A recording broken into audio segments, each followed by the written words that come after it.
And what I want to say to everyone that's listening, I'm going to reiterate what I said at the beginning. There's something inside of you that is so powerful, so beautiful, so rare, so precious, so ancient, that nations will go to war with other nations to keep you distracted from this power. Societies will be collapsed. Financial systems are going to be collapsed. Diseases will be unleashed and lies will be told. We need to deal with all those. I think it's possible to do it in a way that is kind to one another. And when we need to become warriors, to discern about whether or not we are warriors from our love of what's possible or from our fear and anger and hate in the sense of retribution. I think these are very, very critical because, John, there is a point where all this will be behind us. It'll all be in the rearview mirror. You and I are going to we'll have a date in 2031.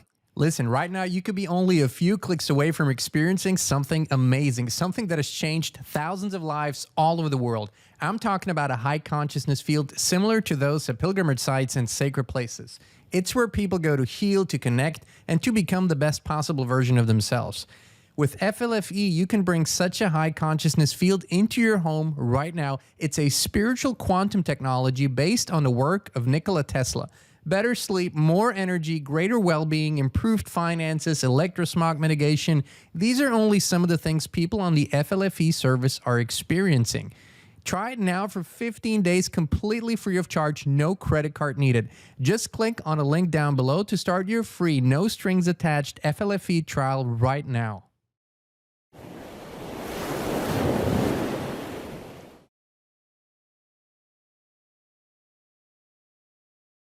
Hey, Inspire Tribe, my fellow freedom lovers. It's John Nolan here. Thank you so much for tuning in to another truly inspired conversation. This guest is one special man. Most of you know him, have seen him, have read his books, have watched his programs. He's influenced millions of people, a man who bridges science and spirituality, a truth seeker and freedom lover who's been out there inspiring millions of people to discover their divinity, to stay on the human-centric path, and to become the best possible version of themselves. Inspire Tribe, please welcome with me the one and only Mr. Gregg Braden. Wow, thank you, John, for a really warm and beautiful welcome. I've been looking forward to this conversation. Well, behind the scenes, you and I had a conversation about 2 months ago. I have been behind the scenes deep in book writing mode to meet a contractual deadline. I haven't done a lot of media, and we opted to hold off until now. And I think it was probably divine timing. I think we would have had a good conversation then, and I think we're going to have a really, really good conversation now, completely unscripted.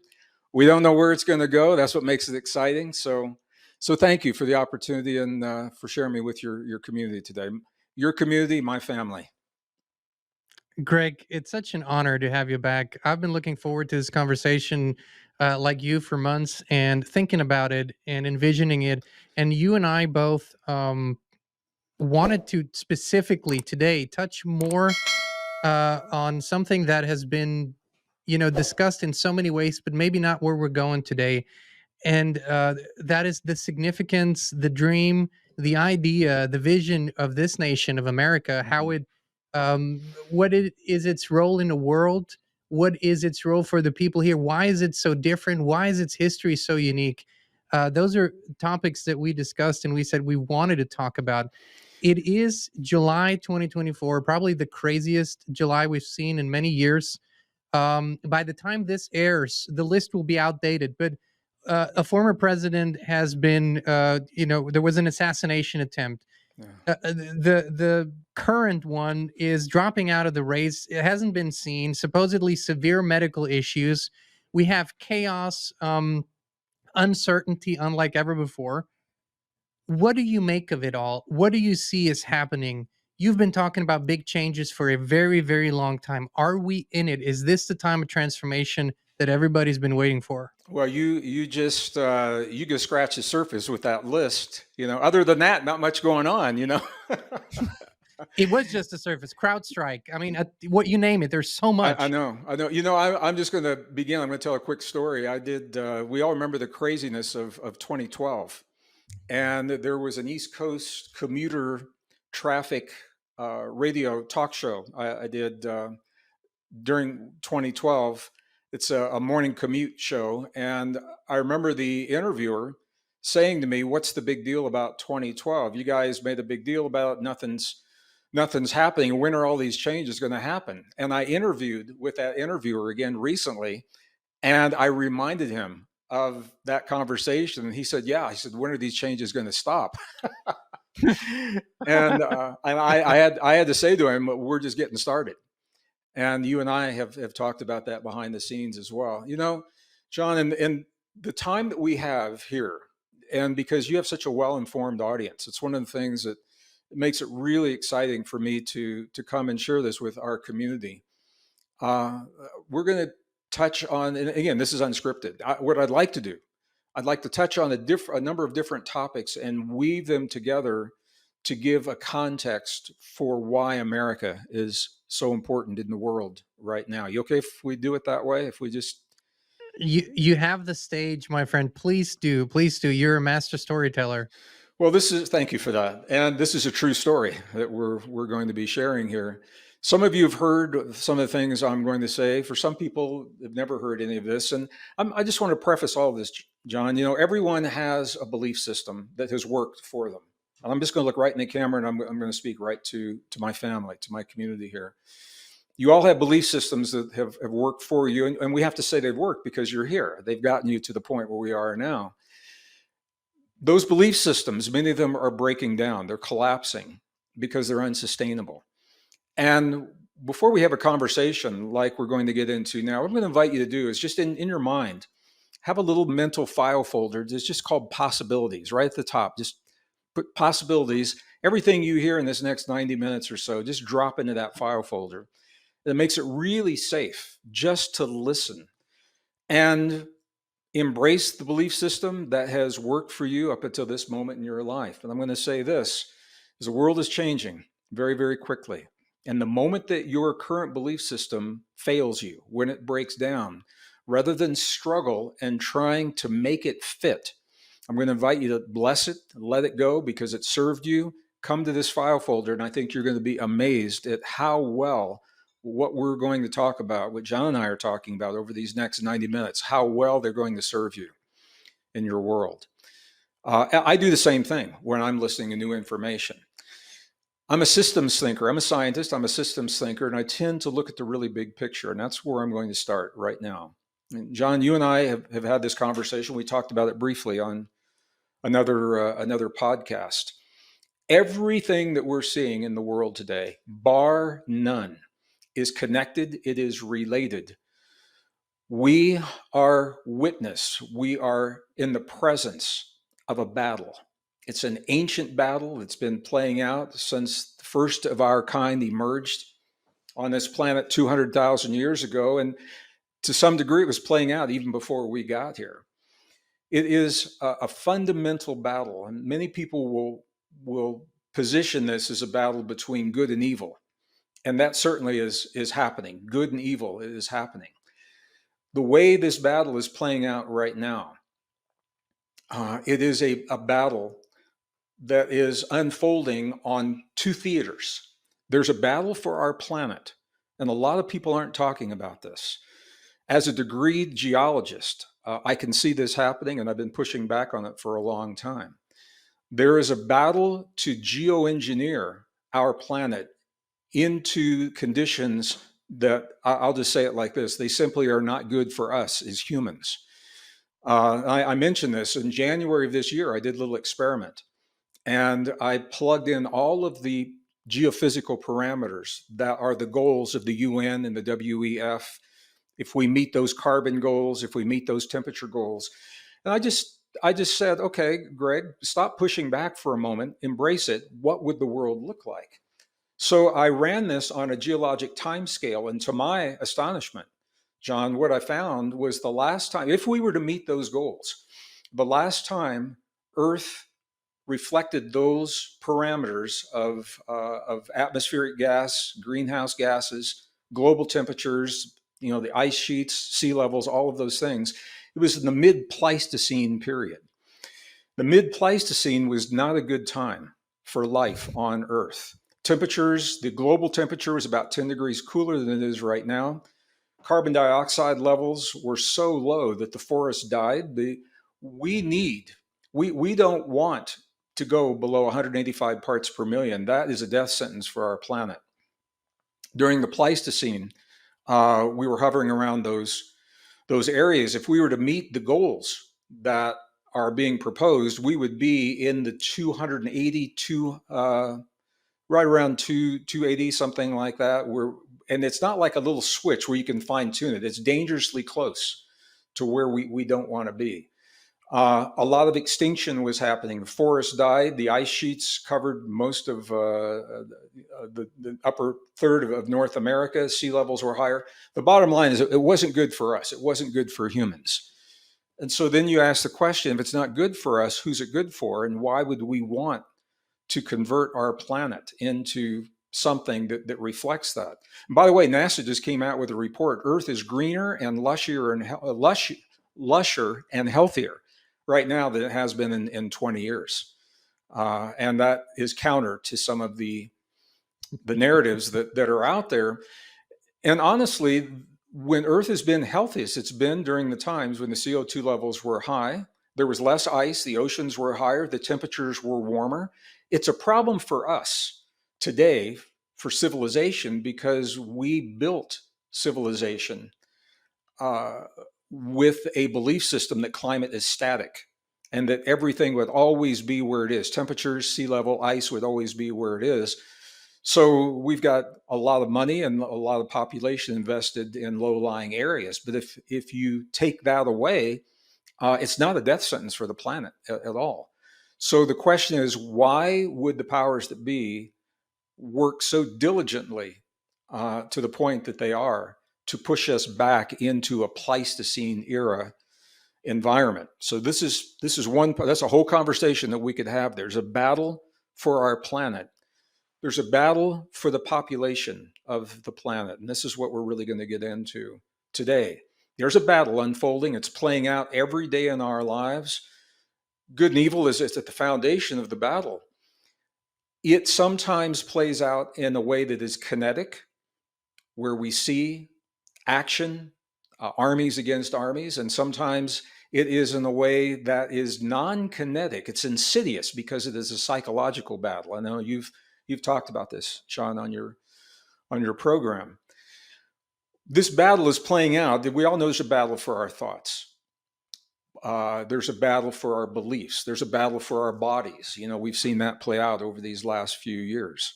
But the battle I'm talking about is for something that is even deeper than that. There is literally a battle for our very humanness, because it is through the human body in this world that we access a force that is so rare and so precious and so beautiful and so powerful that organizations, people will go to any length to veil that power from us. Nations have gone to war against nations to distract us from this power that lives within us. It's happening now. Armies have defeated armies. Societies have been leveled. Financial systems have been collapsed. Climate has been engineered. Diseases have been unleashed. Lies have been told and they've been accepted, all in an effort to keep us distracted so that we are veiled from the essence of this force and this power that is within us. Now, we mentioned this briefly in another podcast. Some of you may not have been with us. So the force I'm talking about is a force that is human divinity. When people hear the word divinity, they often think of religion. And I can see why, because there are schools of divinity and it is often linked with divinity, religious traditions. But when you look at the definition, it's really interesting, John. The definition of divinity, it is the ability to transcend perceived human limitations. That's all it is. Transcend means to become more than, not just survive, to become more than, and perceived limitations. They may not even be real limitations. They're the limitations that we placed upon ourselves. So what is at stake? And this is where the good and evil comes, the role of good and evil, because evil has always wanted to veil our divinity from us, to keep us locked into an illusion of being powerless, and an illusion of needing something outside of ourselves. Well, that theme has played out throughout the ages through whatever technology has been available, and uh, whatever language, whatever uh, you know thinking has been available in societies during that time. So we're seeing this continue right now. We are seeing this battle intensify because we are narrowing a window of time right around that 2030 timeframe. And the powers that be are jockeying for position, and they're jockeying for power. They don't care about money. They've got more money than they're ever going to spend. They don't really care about their personal power. What they're looking at is control. And this is the other half of the equation: the battle for our planet and the battle for us, for our humanity, that allows us access to our divinity. Why is divinity so powerful? It's because it's divinity that frees us from fear.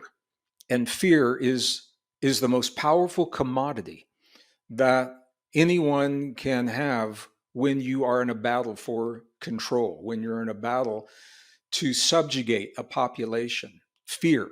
If that population is no longer in fear, then they are less vulnerable to the visions and the agendas and the ideas of others. And we all know there are multiple competing, this isn't anything anybody doesn't know, there's multiple competing visions, multiple competing agendas for what our world should look like.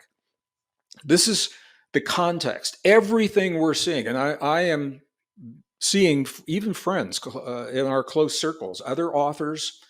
I'm going to honor them. I certainly don't want to mention any names, but people in the circles that we are familiar with and whose information we've read, the books we've read, videos we've seen, that believe that everything I just said is separate from what's happening in America today, or everything I've said is separate from what's happening in the world today.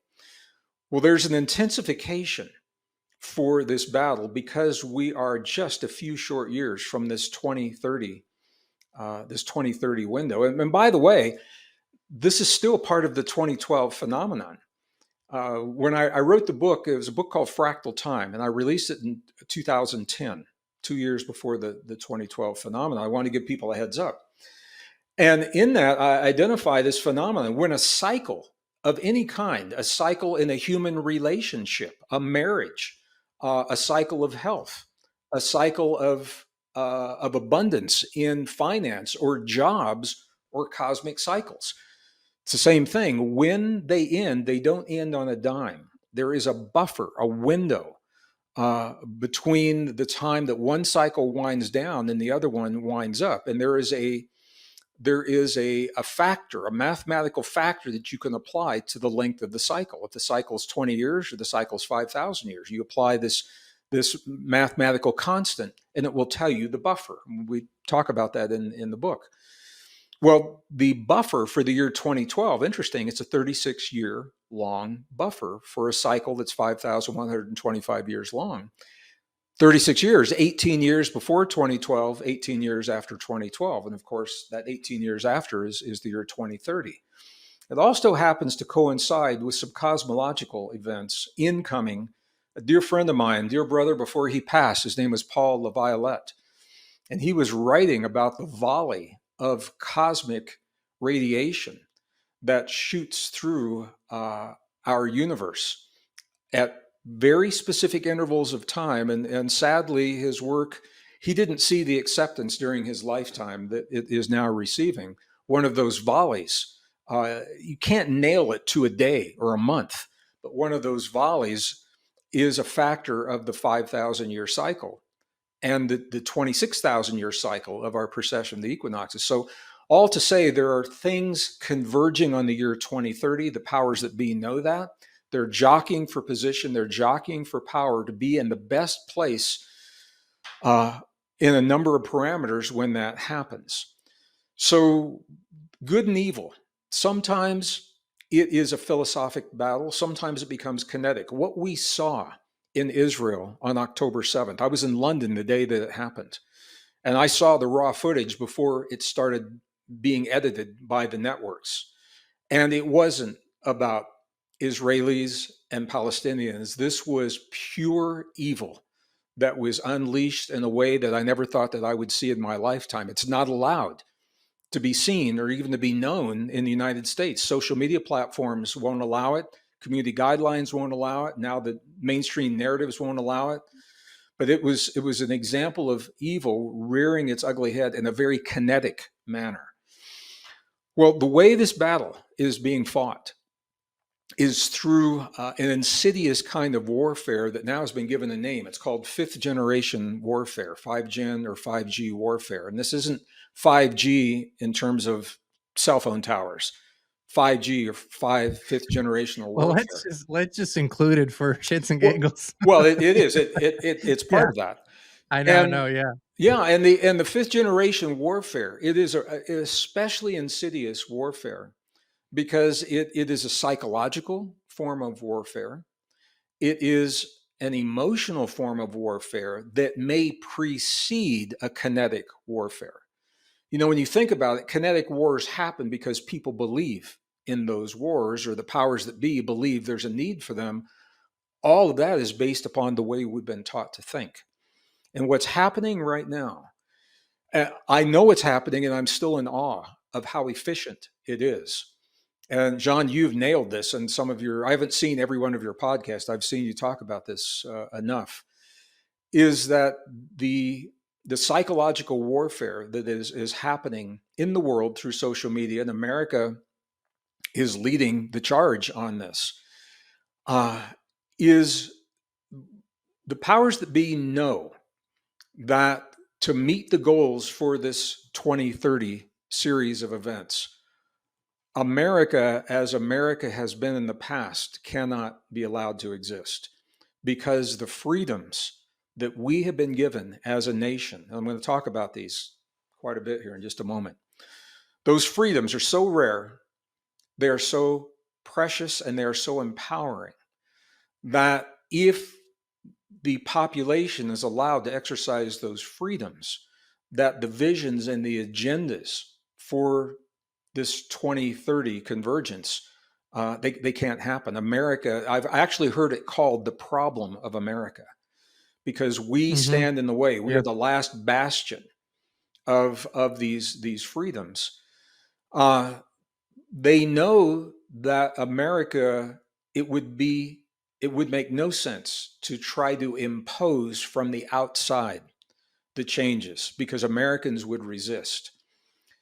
And with Americans, force. And with exactly. force. Yep, and Americans are very passionate about their beliefs, even if the beliefs are wrong. Very passionate about what those beliefs are. So this is where it gets really insidious, John. Is that there's an intentional effort. So we're looking at the planet and geoengineering on that side. Now we're looking at the social engineering and the population on the other side, all under the guise of this battle, this ancient battle couched in good and evil. The way that this battle is being waged is to destroy America from within. And it is happening in way, and I'm not saying that everyone who is involved is even aware they're involved. Many in the layers of power are pawns. Some of them are well intentioned pawns. They don't know because they're looking here, they're not looking at the big picture. This is where systems thinking comes in. So there is a concerted effort to break the social bonds that have kept America together as a union in our diversity so successfully for such a long period of time. And I know if you're watching this, you probably say, well, you know, what kind of bonds are those?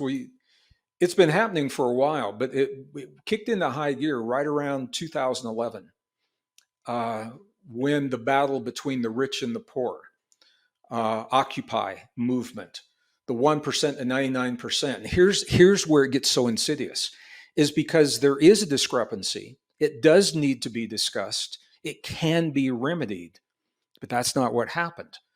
The discrepancy was weaponized to divide us rather than allowed to be the catalyst to bring us to a closer union.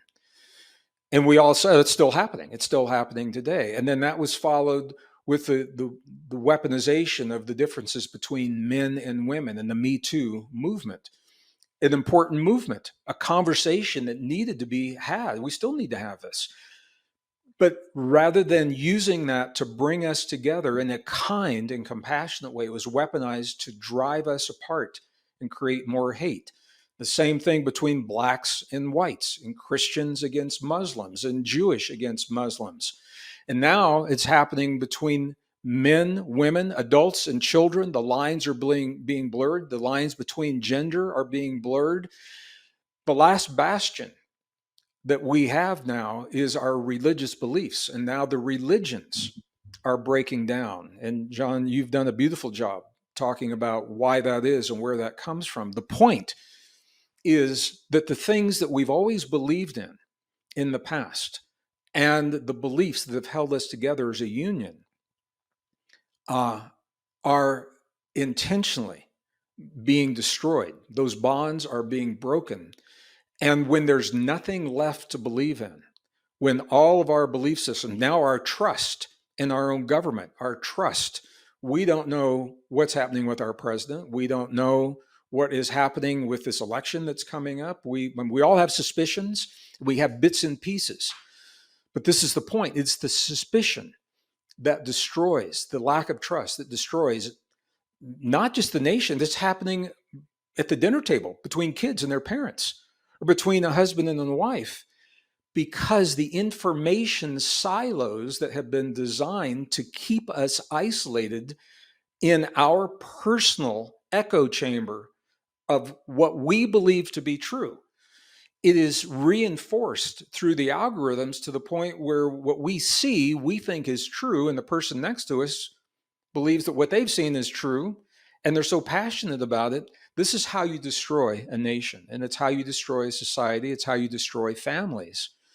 Ultimately, it's how you destroy a species, because part of this is that we're being conditioned to believe that we're a weak, flawed, powerless species, and that makes us victims.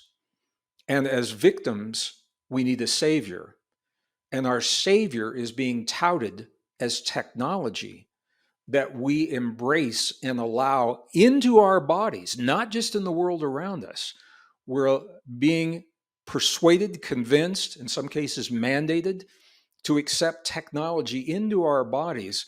And here's where this changes, John. We've never seen this before. Always in the past, the changes that we've been asked to embrace were reversible changes in the world around us. And what's happening now is we're being coerced, mandated, invited, convinced, persuaded to accept technology into our bodies that cannot be reversed and changes forever the world within us. When we change our biology, we change our ability to access our divinity. There are biological reasons for that. There are chemical reasons, and there are reasons of physics and electromagnetics that we can get into. The point is that we are all part of this. We're all part of what's happening on levels that we may or may not be aware of. This is the context. And it's within that context, I believe, that America was founded a little over 200 years ago by individuals. They didn't know perhaps the exact date, and I don't think they knew the technology, but they knew that the world would need a nation with the freedoms to be able, and I'm going to use this word very, very consciously, we don't want to win, we want to triumph. When you win, it means you're engaged at the same level of the fighting. That brings us down to a level we don't want to be. We want to triumph. We want to become more than the challenges that face us. Our divinity, human divinity, is the key to triumph over evil in this world. It is the key to triumph in everything that we're talking about. America is the last bastion of the freedoms that allow human divinity to flourish. And that is why the focus is on America right now. You're watching in real time. We're all living it. We are all casualties of fifth generation warfare. We are all casualties to some degree of the information silos and of the AI and the deep fakes. You don't really know what's true anymore and what's not. You have to really work to see a lot of diverse information and arrive at some consensus, knowing that even that consensus is probably not 100% true. So we're all casualties. But I want you to know what you're seeing happen in America is real time. It is because America is the last bastion for human divinity to flourish. And then you aren't going to hear many people say that. You can look at it as Democrats or Republicans and you get lost in the weeds. And you can look at it as MSNBC against Fox News, or you can look at it as one candidate against the other. It's all important. It's all happening. It affects our lives. But I want you to keep in mind, ultimately, this is a fundamental battle between good and evil. It is a battle to preserve our divinity. And if you are asking how to make a choice, when you're given whatever choices you're given, which choices will allow you to have greater freedoms and deeper access to your body and to your own divinity. And that will inform you in terms of what kind of choices and the consequences of the choices that you're making. So, John, I'm going to stop right there. I wanted to lay that out, and we can tie into this. I want to talk about the founding of America and how that happened and where it came from. But I'm going to stop there because we covered a lot of ground, and just check in with you a little bit and see where you might want to go with that. Greg, I just want to say this was a brilliant, right around the 30-minute mark. What a brilliant opening act. My goodness. Setting the frame right, showing the picture, in the most 40,000 foot view you could possibly do. Just I wish we could take this segment as it is and air it on national TV all over the place, all Fox News, CNN, MSNBC. Just tune in and listen, because you provided the origin, the problem, and the solutions. Just beautiful. Thank you for that. I'm blown away by this beautiful opening act. Um, there are a few points that came up for me, and that I hope will lead into this founding of this extraordinary nation. I hear the cynics. I hear those who um, view all this talk about freedom, about self determination, that can't help but see the cynicism given the state that this nation is currently in, given the recent history of this nation. And I second that. I understand you, but we must look deeper. Yeah. There's an image that I have, and I've been sharing this before, is that the great irony of this time, of this transitioning period that you said is this 36-year period, is that at this time, and especially in this hot phase, the two opposing forces, if you will, that you described are actually working on the same thing right now, is to bring this old system of control and enslavement that has kept us in this perceptual prison, bring it down, literally. And we're not necessarily using any kind of violence. We're using information, we're using wisdom, we're discovering who we really are. So that is the irony of this situation. At the same time, we're competing for an outcome that is vastly different, it is completely different. So that's that. And why I think America's significance for me is, I've lived in Europe and I've lived here. So I have these two almost diametrically opposed perspectives in terms of how people think and how they act. No matter how much this nation has been beaten in terms of the spirit, in terms of education, in terms of health, there is a spirit of freedom that runs through the blood that seems to be, uh, you know, unkillable, and it is still here. And no matter how much they invert symbols, no matter how much they invert truths, it seems to be still here. It is alive, but by God, we have to grab it and run with it really, really strongly. So let's talk about where this spirit comes from. What ignited it? What birthed it? Because we're literally rebirthing it. That's what we need to do. Where did it originate? What is your view on the founding of this nation? Sure. Well, it's a beautiful segue for where we want to go. And before we do, I just want to say we talk about a battle. You know, for many people, I'm going to say two things. I had some pushback on an interview recently for having this conversation, and it illuminated for me the disservice that New Age thinking has done for so many of my brothers and sisters on this planet. Because the pushback was this: Greg, by you talking about it, you're going to make it happen because your thoughts create your reality. And I know many people have heard that. I want to clarify that that is not 100% accurate. We are this rare form of life that have been given the ability to think. Another way to say that is to simulate in our mind all possibilities to solve a problem. We can take a problem and we can look at it this way and we say, well, that doesn't work. And we can look at it this way and that doesn't work. Doesn't mean every one of those things we're going to think about is going to show up in our lives. Here's the key. Here's the secret. I learned this when I used to take groups into Tibet, the mid 90s, the mid 2000s. And the Tibetan monks were really clear, and the abbots and the nuns, they all shared this. It's not what we think, it's the love that we have for our thoughts or the fear that we have of our thoughts that empower them and breathe life into them to make them the reality of our world. If we are thinking that a dark street may not be safe, that's a survival instinct. You're not creating a bad thing to happen on that dark street. And if you think of that dark street and then you feed fear into that thought, it is the energy of that fear then that doesn't have to, but it may attract a like type of energy, a dark energy to you.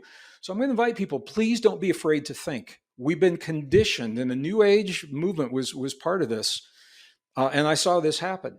Don't be afraid to Thank you. think. It's Thank you. it's whether it's the love or the fear that you have for your thoughts. And so the next piece of this, how do we triumph in this battle between good and evil for not fighting? You triumph by living the best version of yourself. John and I, we've talked about this on these programs.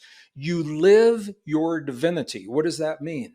Your divinity is the part of you that is timeless. It is ageless. It is your creativity. It is your imagination. It is your innovation, your ability to think freely and critically, all of which are being discouraged right now in our young people. We have an entire generation of young people that have been discouraged from these most beautiful human attributes, from bringing them into their lives. When we live the essence of our divinity, that is precisely what evil does not want us to do. That's what the dark forces that control don't want us to do, because they want us vulnerable to depend upon them. So by simply living the best version of ourselves, you can know all these other things, but I'm going to invite you, when you know it, not to be angry about what you're knowing. Jesus said this so beautifully when I was a student of the Gnostic texts and the Gospel of Thomas. And I didn't know I was going to say this, so I don't have it in front of me. But I'll paraphrase. What he said is when you look, you will find, and when you find, you'll become disturbed. And when you become disturbed, you become angry. And when you become angry, you will become lightened and you will live the truth of your life.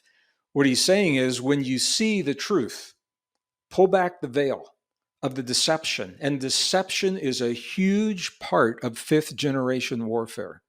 Deception, insidious forms of deception, so that we believe them so strongly, we make the choices that destroy our families, destroy our communities, destroy our cities, destroy our nations, and destroy a world. Because we're not the only ones doing this. There are other nations involved in this. We'll talk about that in a moment. So we triumphed. In case someone is not going to make it to the end of this podcast, I want you to hear this now. Oh, no, no, no, no. You're going to stick around, my friends. You Okay. got to hear what Greg has Well, to say. I want I people to know. implore you. I just want people to know we triumph not from fear and not from being angry about what's happening.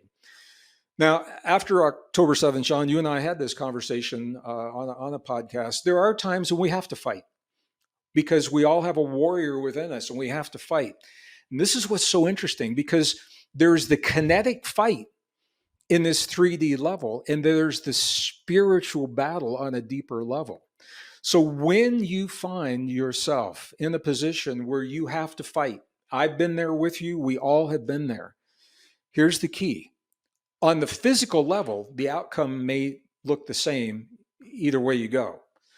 The physical level, if you're fighting, maybe someone's going to get hurt.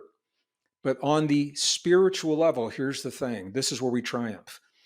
Do we fight from the fear of what happens if we don't, or the anger or the sense of retribution that we need to make somebody pay or get even? Or do we fight from the love of those who stand behind us in this ancient battle, for the love of our families, our friends, our community, our souls, our own divinity, what we know is true? Can we fight from the love of what we know is possible rather than the fear of what we're being shown?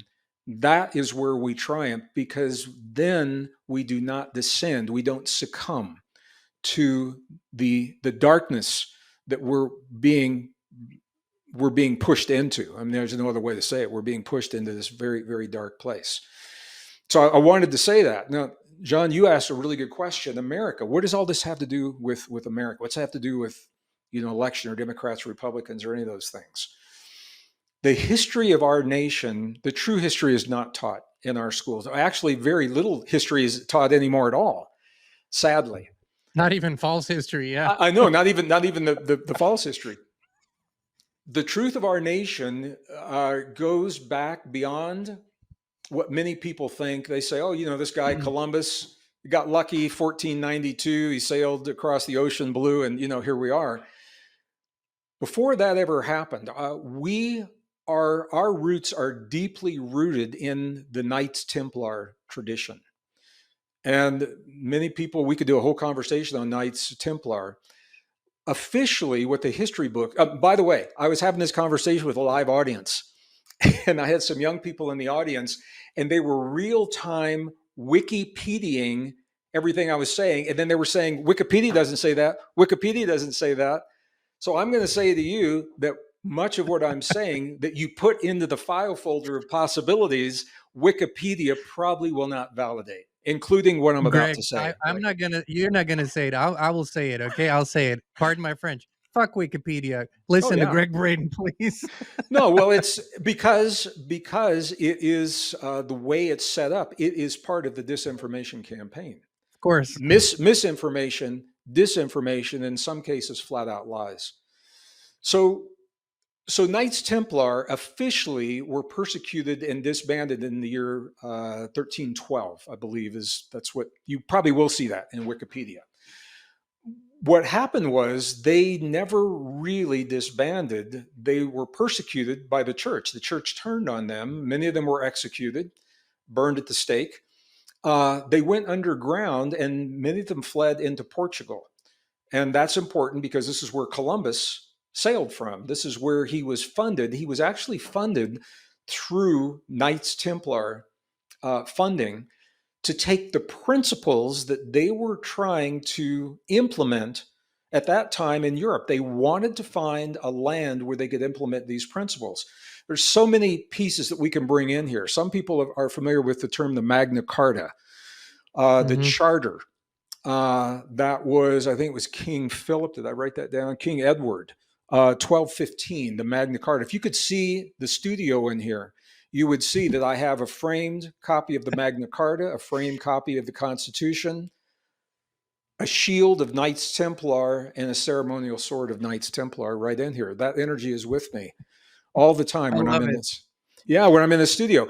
The Magna Carta was one of the first charters that gave people the people, the freedoms, and said that the rulers were not above the law. That is a radical concept. For All right. that time For that time. specifically. Yeah. Yeah, For yeah, that yeah. time, it had its problems. I'm not going to say it was perfect, and it was not honored in Europe. But we have to appreciate the context and perspective of the times that it was written in. I think Yeah. that's so important. We If we judge it from today's view, sure, but let's look at the times it was written. It was revolutionary. It was absolutely unheard of in those times. Well, absolutely, John. Thank you for that. And when it failed in Europe to the degree that it did, there were parts of it successful, parts of it that failed. The Templars were looking for a land to implement this, what some people would call the utopian way of thinking, but I prefer to think of it as a natural way, and I'll share with you why in just a moment. So there were elements from the Magna Carta that were adopted through Templars. Templars funded Christopher Columbus. He came to America, and he wasn't the first.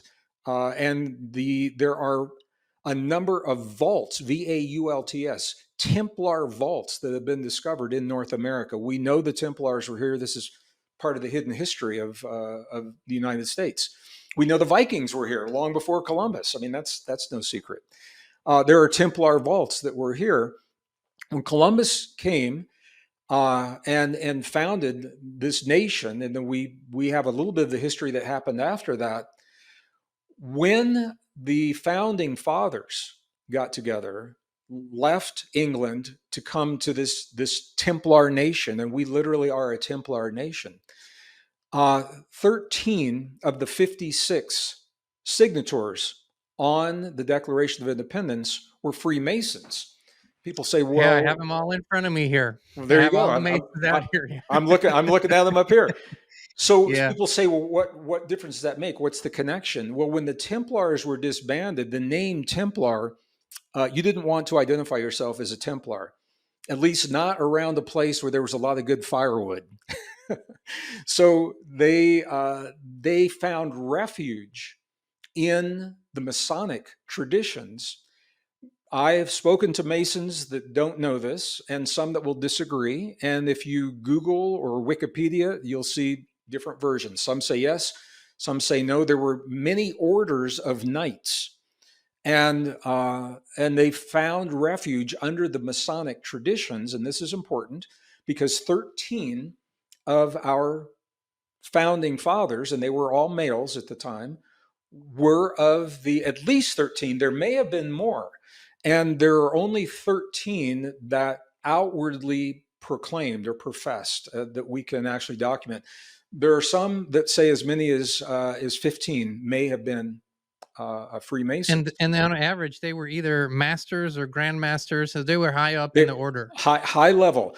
The point of this is that they embodied Templar traditions, including the principles from the Magna Carta, except they expounded upon those principles to make them something even more than was created in the Magna Carta in 1215. They also embodied many of the traditions from the indigenous people in the land that they came from, the Iroquois, for example. So they embodied these freedoms. Now, this is really interesting to me, John, because I've spent a lot of time in Europe. I've been, all over the world. I've been in 40 countries in the last, I just turned 70, and I had to do a little calculate. No, you haven't. Yeah, No, you haven't. June You're 28th, I turned 70, and I was looking. I've spoken in this is I think the 45th or the 47th year that I've done this work. And a lot of places I go back to time and time again, a lot of nations. And I have this conversation, and especially with young people, and not only young people internationally, but young people right here in the United States of America. And I'm going to paraphrase what they say. They say, "Greg, what's the big deal about America? America founded slavery," is what they're being told. America founded slavery. We're built on the backs of slaves. They say, "I can do in any other country what I can do in America. Their governments will let me do everything there that I get to do right here." And in that statement, They just identified the essence of what sets America apart from all other nations. Their governments will allow them free speech. Their governments may allow them some semblance of firearm freedom. Their governments may allow the freedom of search and seizures until they don't, because it comes from the government. And what sets this nation apart, in my opinion, our nation was divinely inspired in a time just a couple of hundred years ago so that we would have the freedoms now to triumph in this ancient battle that our founders knew. I don't know that they knew the exact date, but they knew that it would come to this at some point, and that this would be the nation, the only nation on the face of the earth with the freedoms that allow us to express our divinity. And here, this is the key, because they declared that the citizens of this nation were not given those freedoms by the government, that they are inherent in our existence as living, breathing humans, that they are divinely inspired by God. And this is why the Declaration says precisely this, that our rights cannot be taken away from the government by a government, because our government never gave us the right to bear arms. Our government never gave us the right of free speech. Those are inherent in being alive, walking and breathing, at least on this land. No other nation in the history of the world, in the history of this planet, and all the civilizations have ever existed, no nation has ever given their people those freedoms guaranteed, written into the Constitution, into the document, the Declaration that defines that nation. And if we give those freedoms away, no nation will ever again give its people those freedoms, because we are the problem. We are what stands in the way of the agenda and the visions of those dark forces that want to centralize, that want to control, that want to limit rather than allow us to expand and grow and express freely. And this is what you're seeing playing out on the world stage right now. This is why it is so important that America remain intact. Yeah, And I'll just probably stop there. that it and probably that as a nation, as a youth, as a people, that we actually relearn and reignite those principles, because a lot has been inverted over these 250 years. A lot of things have happened. And interestingly enough, when you talked about the Knights Templar and the vision of the nation, there are authors like Manly P. Hall, who wrote The Secret Destiny of America, who wrote about the vision of this nation as maybe a new Atlantis, if you will, that spoke of ancient Greece and ancient Rome, that they envisioned this nation in the Western Hemisphere already. So there's the myth, the mystery around America is much bigger than people know or are aware of. Then we have, of course, in today's day and age, we're looking at the Freemasons entirely different, with I think infiltration and inversion in the highest ranks there as well. Um, the conspiracies around infiltration in America, they didn't start in the 20th century. They actually started right around the 1800 election, where they already spoke about the Illuminati infiltrating and subverting and literally inverting.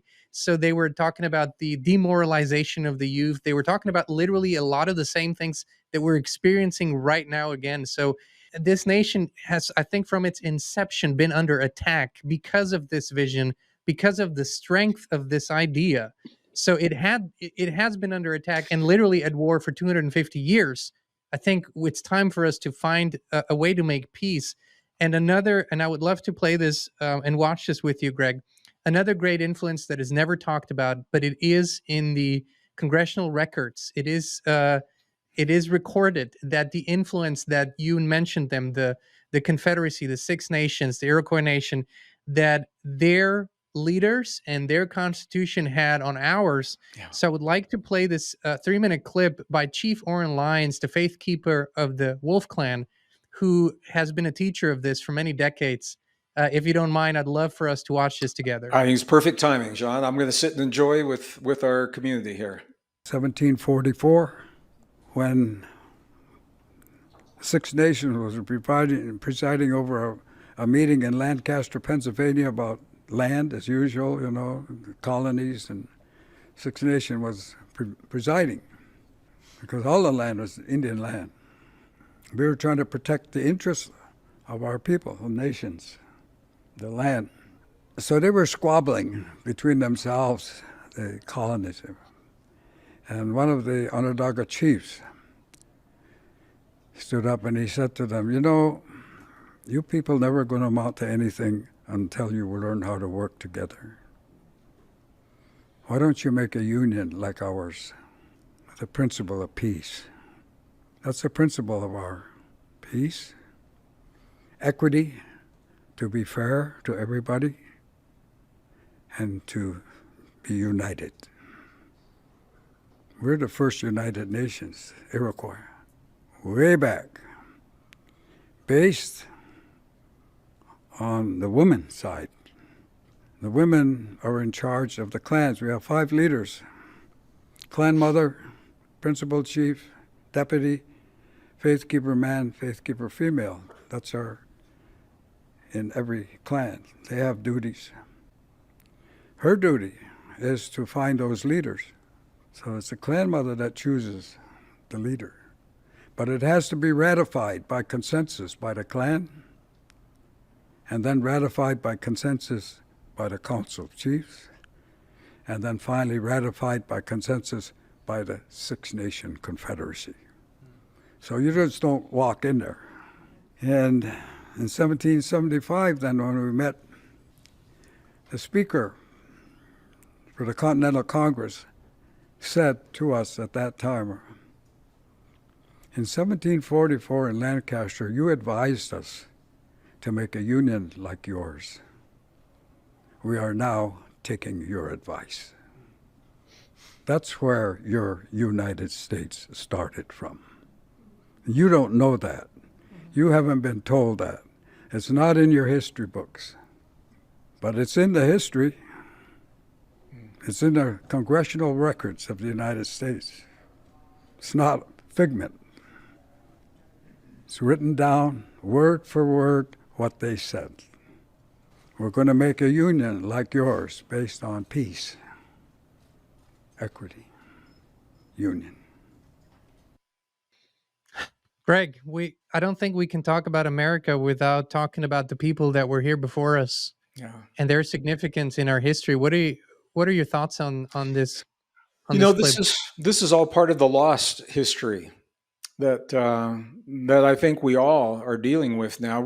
We have a generation of young people right now that are the latest iteration in a concerted effort to disconnect them from their own nation, from the land. But it goes even deeper than this. This is why I started the way I started.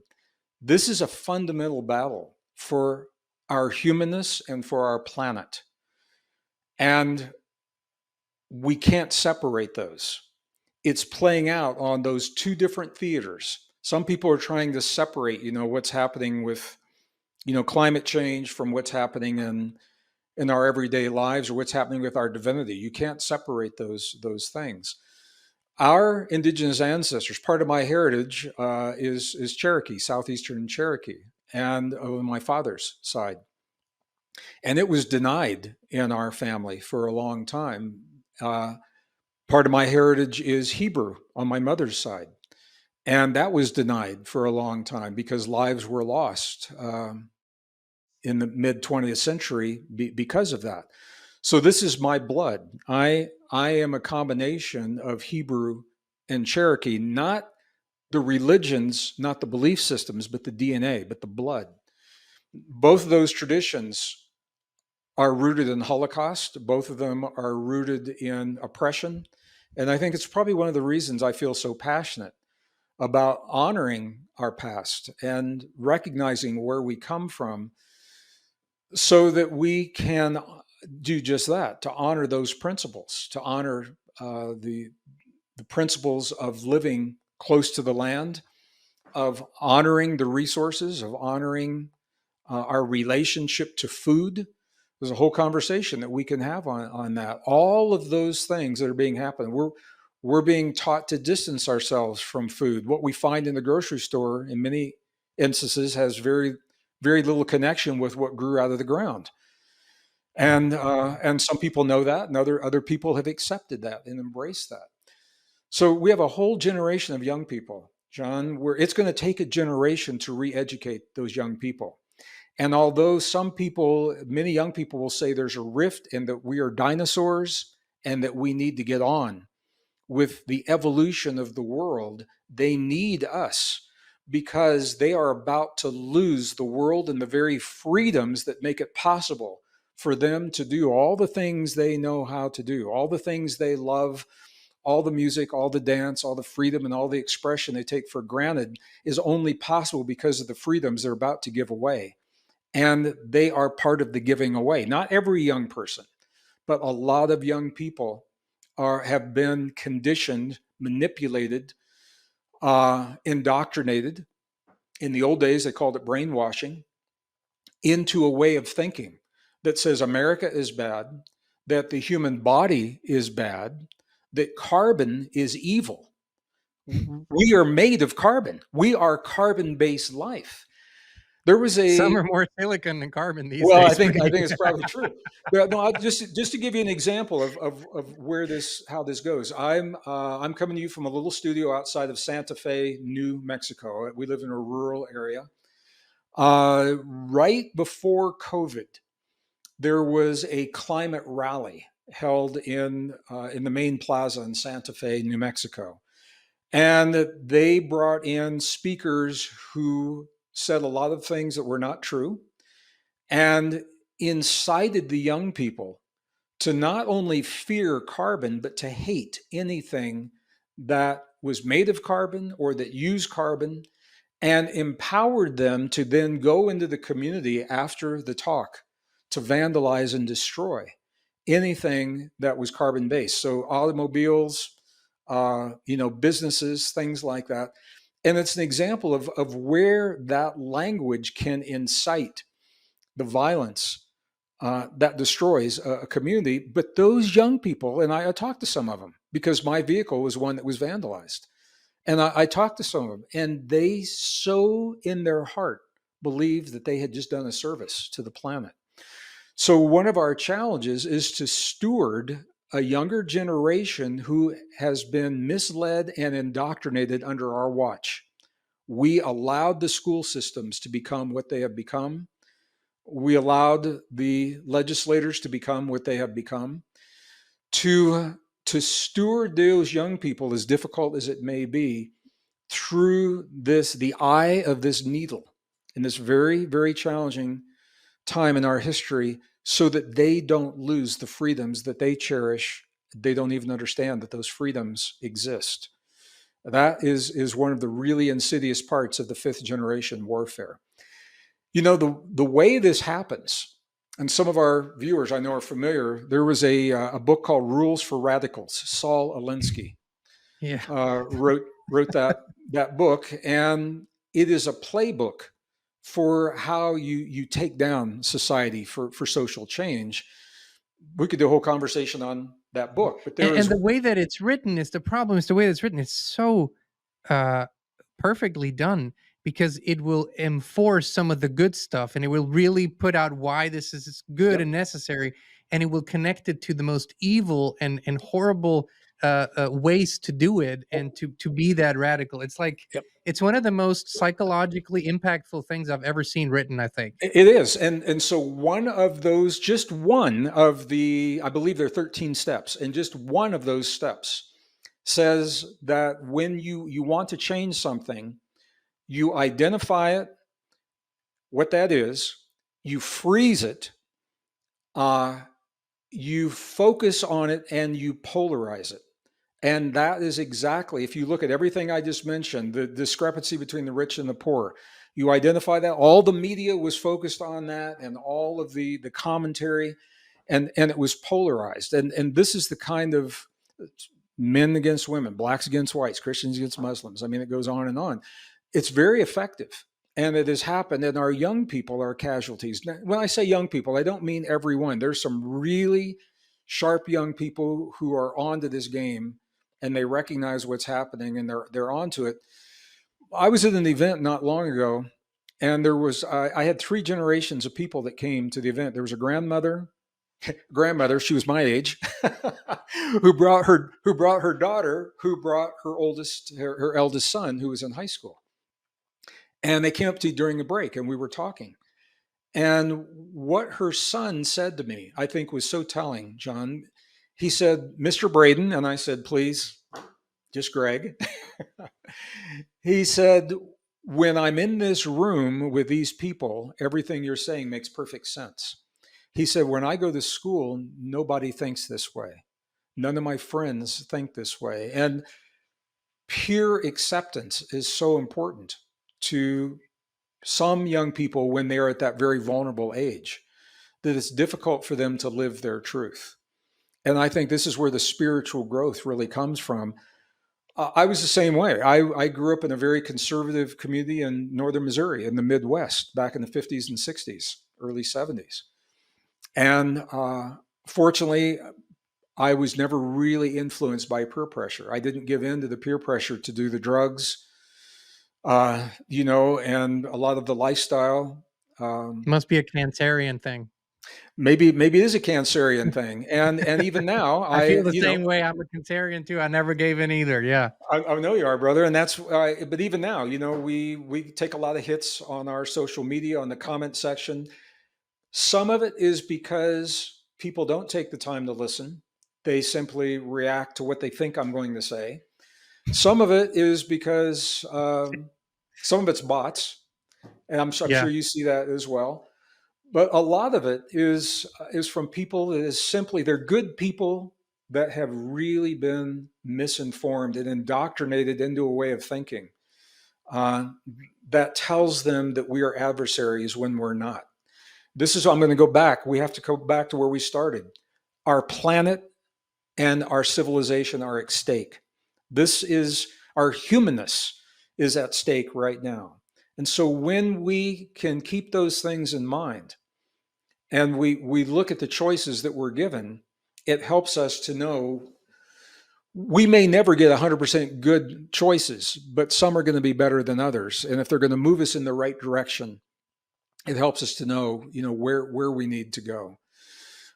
One of the things that was, we're talking about the way information is disseminated. It is almost like a cult.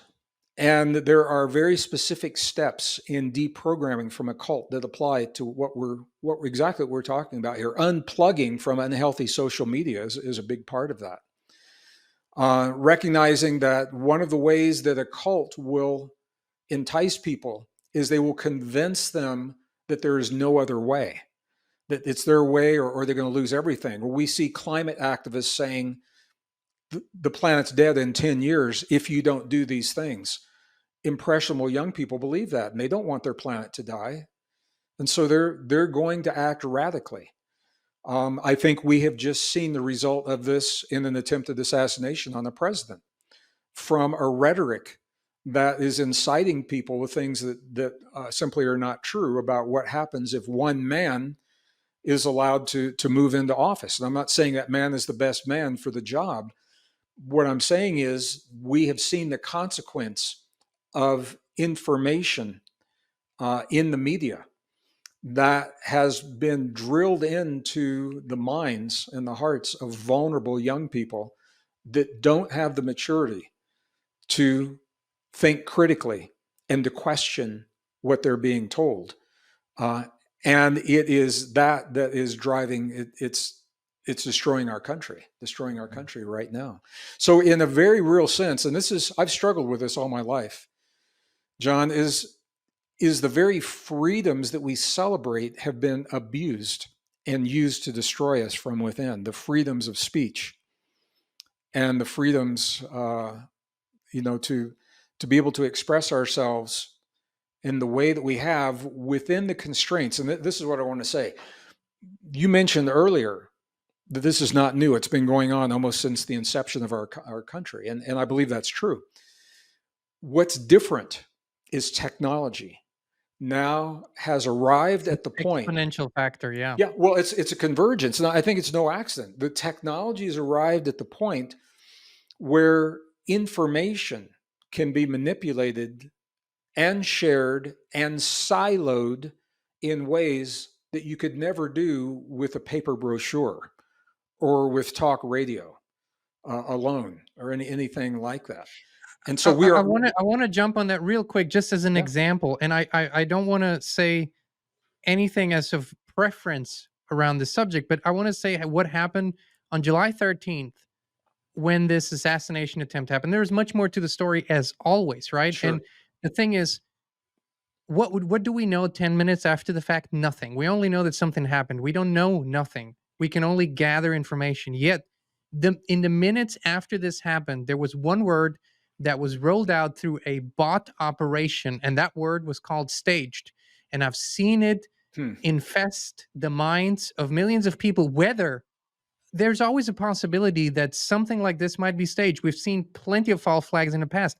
I'm not saying that's not a possibility. What I'm saying is that was the word that flooded the social media sphere. That was the word that was being floated around. It was a perfect example of what you just said, using the exponential power of algorithms, silos, to create a narrative that is void of any facts. Yeah. Because 10 minutes after something, you do not have the facts. It takes sometimes weeks and months to get to the bottom of something. This is a perfect example, and we're still suffering from that, by the way. Oh yeah, well it's going to be going for a while, and you're right. So that's why I gave the previous illustration. Just the way the young people in the climate rally were informed of information that frightened them, and this is cult programming. They were told, number one, that there is no other way.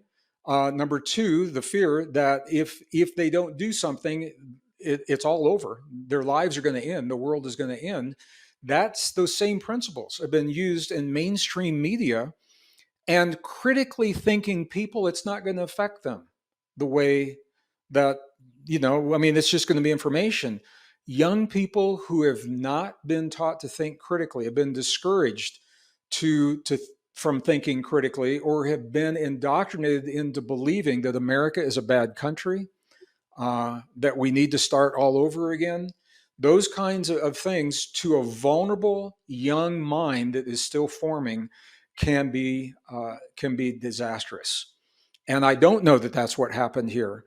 I would not be surprised if we find out that is what happened, because the media I stopped watching because there was just so much rhetoric. It was just lie after lie after lie.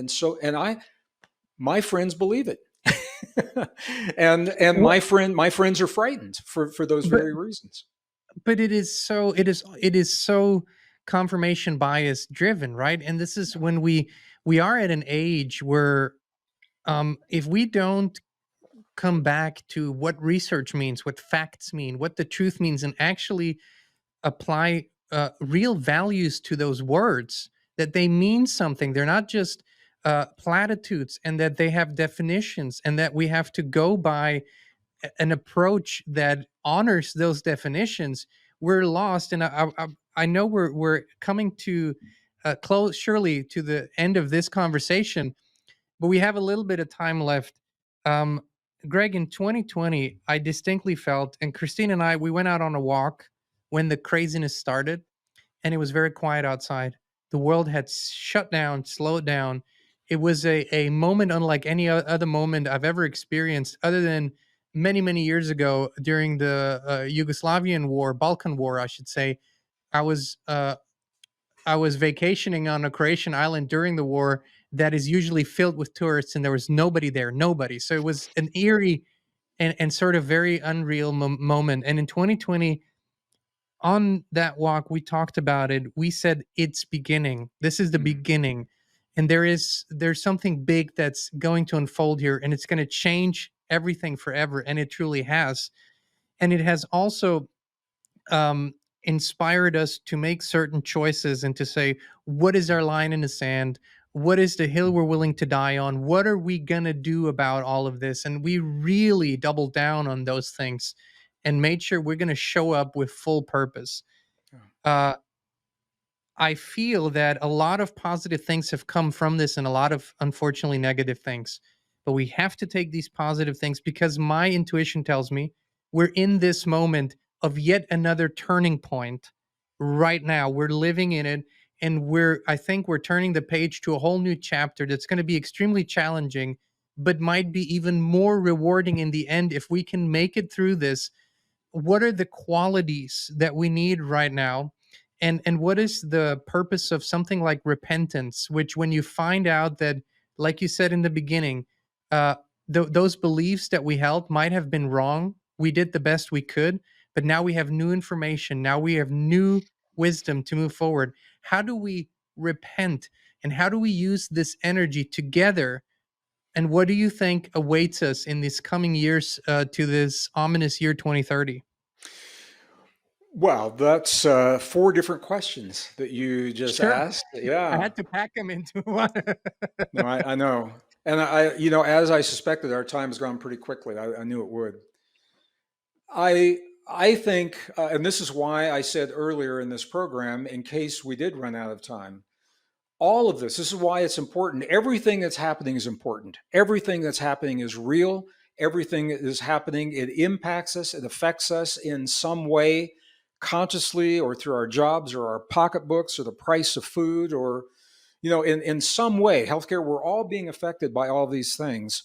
And I don't want to take away from that in any way. And what the point that I want to drive home is that all of these also can become distractions from something so big and so deep. And what I want to say to everyone that's listening, I'm going to reiterate what I said at the beginning. There's something inside of you that is so powerful, so beautiful, so rare, so precious, so ancient that nations will go to war with other nations to keep you distracted from this power. Societies will be collapsed. Financial systems are going to be collapsed. Diseases will be unleashed and lies will be told. We need to deal with all those. I think it's possible to do it in a way that is kind to one another.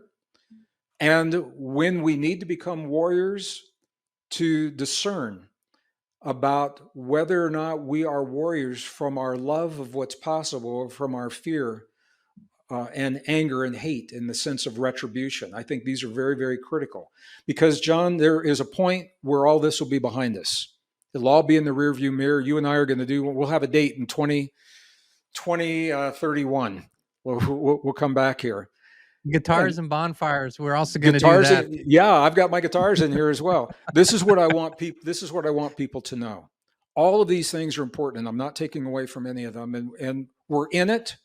The only way out of it is to go through it. All right, we're going to go through it. We're all going to be okay, in the sense that we are awakening the knowledge of this power within us. The question that each of us has to answer for ourselves, and I'm in this with you, is what have we become in the presence of all that we have been faced with and all that we have dealt with, all that we have responded to? What have those things made us into?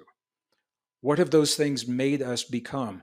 Have we allowed them to crush us and subvert us to the depths of our most primal instincts of darkness and fear and hate? Or have we allowed the challenges to awaken within us our divinity that is on the line? Remember, this is the key, because we have our divinity, we have our planet. And that's a whole conversation we didn't even really get into right now. No. Have we allowed these challenges to awaken within us, the deep truth of our divinity, and then not just allowed it to awaken, but to actually apply it, to to embrace, to live our divinity day in and day out, our imagination, our creativity?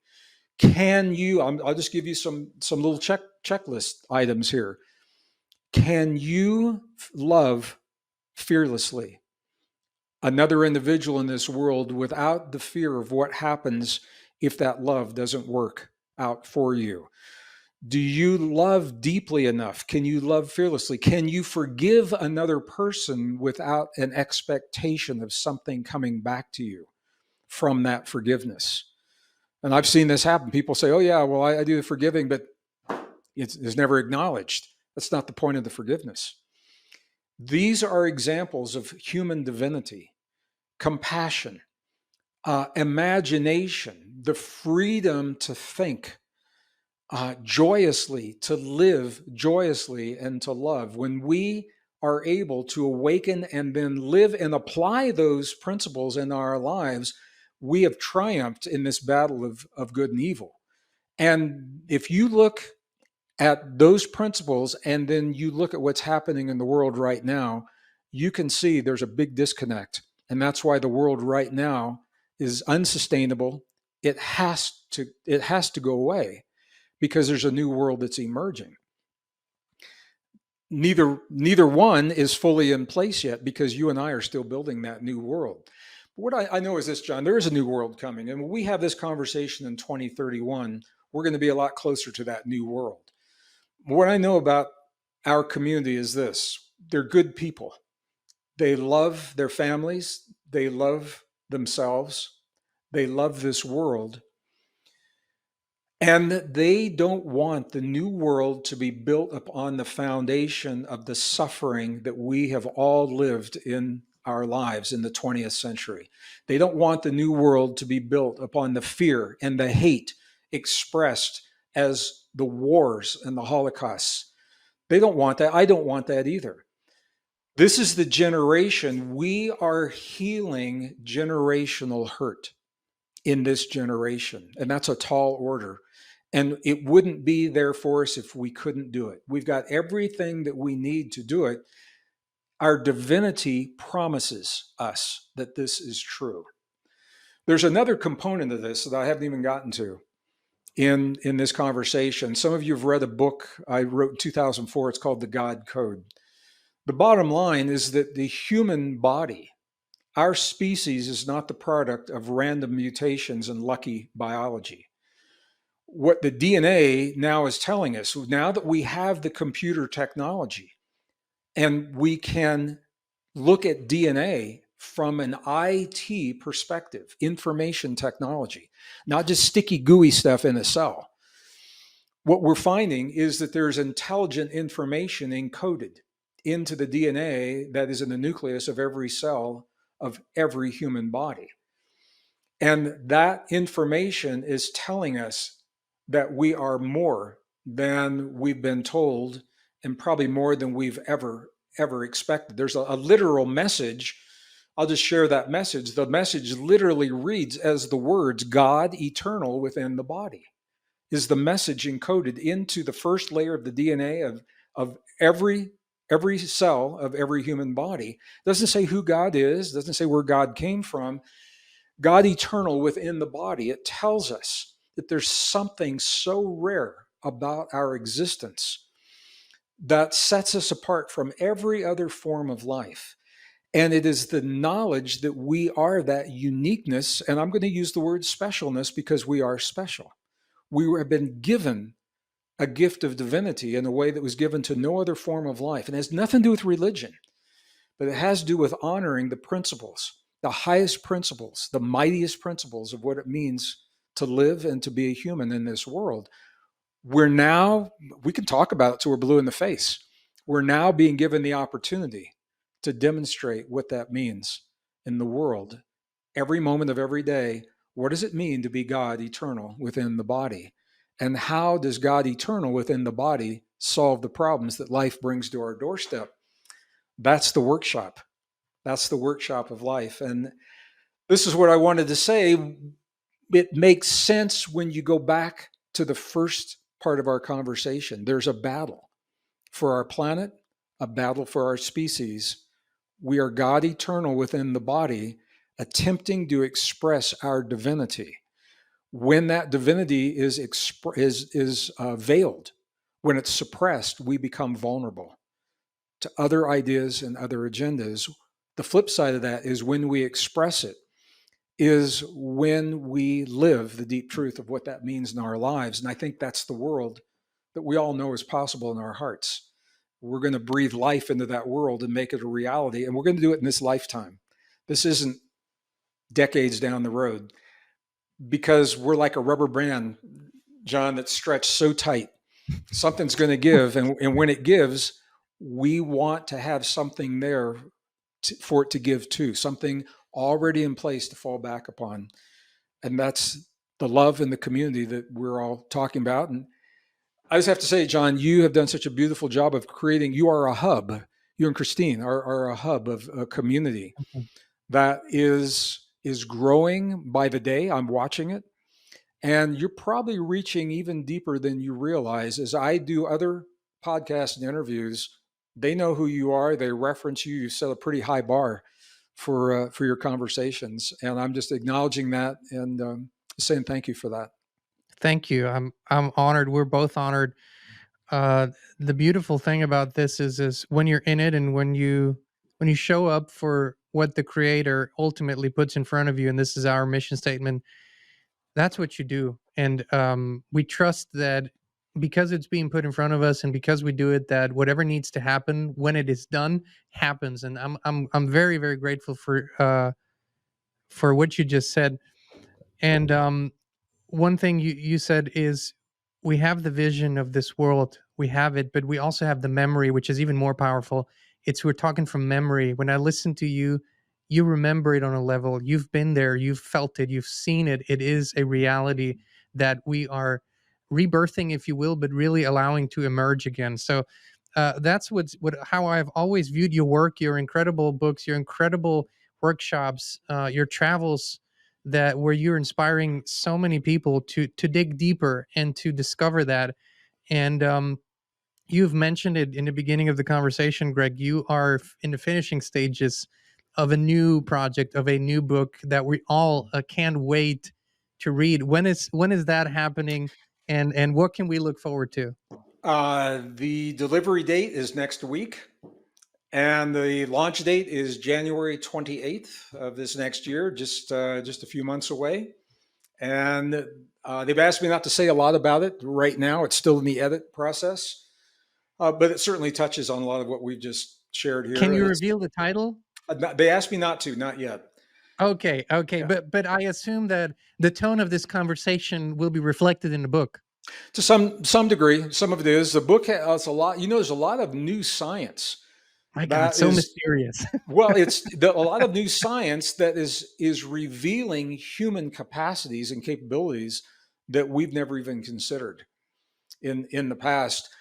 This is where the transhuman conversation comes in. What we're finding is that the human body, human cells, and human neurons equal to, and in many cases exceed, the capabilities of the hard technology, of hard computer chips, certainly of AI, Of course. because we are scalable, we are expandable, we are self-replicating, we are self-diagnostic, and we are self-healing. And we know that, but now the science is revealing us in ways that are just blowing the minds of the scientists.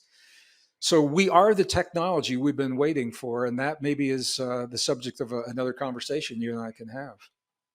Since you brought it up, I know you have to go, Greg, but we would love to have you back sooner rather than later. So many questions, so little time, such a wonderful conversation. Thank you for taking us on this journey. You are a master storyteller, and the truth is the guiding light through this story. So I so appreciate it. Thank you so much, and please let our audience know, for those who are not subscribed or those who are not quite sure where to follow your work and where to find you online. Where can they find you, Greg? Yeah, just go to the website. It's www.greggbraden.com. Greg with two G's, Gregg. That means it's not a Gregory. It's just a plain Greg. My mom did that intentionally.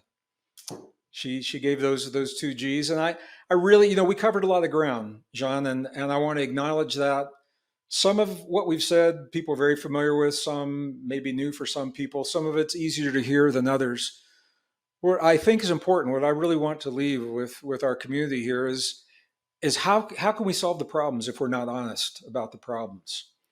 And what we've shared today is the honesty, to the best of my ability, to be truthful, honest, and factual about what's happening, but to do it from a perspective that gives meaning. It's not just random stuff going on. We're going somewhere. We're going to get there together. We'll get through this. We will do it as a family. And knowing that we're going to get through it, the question is now, how well can we get through it? How much can we shine? How much of our humanness can we reveal as individuals and collectively? And what that means is it pushes every one of us to the very edge of who we think we are. And when the old belief systems break down, let them go. Bless them, let them go. And come back to conversations John has shared with you and in conversations like this. And don't be afraid of the change. This is why we're here. We're wired for this change. People don't tell us that. I wish somebody had told me this when I was a kid. We're wired for the change. It's our opportunity to wake up what we have within us that enables us to triumph and to triumph in a really beautiful way. So that's the way I'd like to close this part of the program, John, and until our next time, I guess. Gregg Braden, I love you, brother. Thank you so much. Thank you so much for being with us today. You're very welcome. Thank you. I love you all. I look forward to our next. Inspire Tribe, thank you so much for tuning in. You know we love you, we appreciate you, and we will be back with you again very, very soon.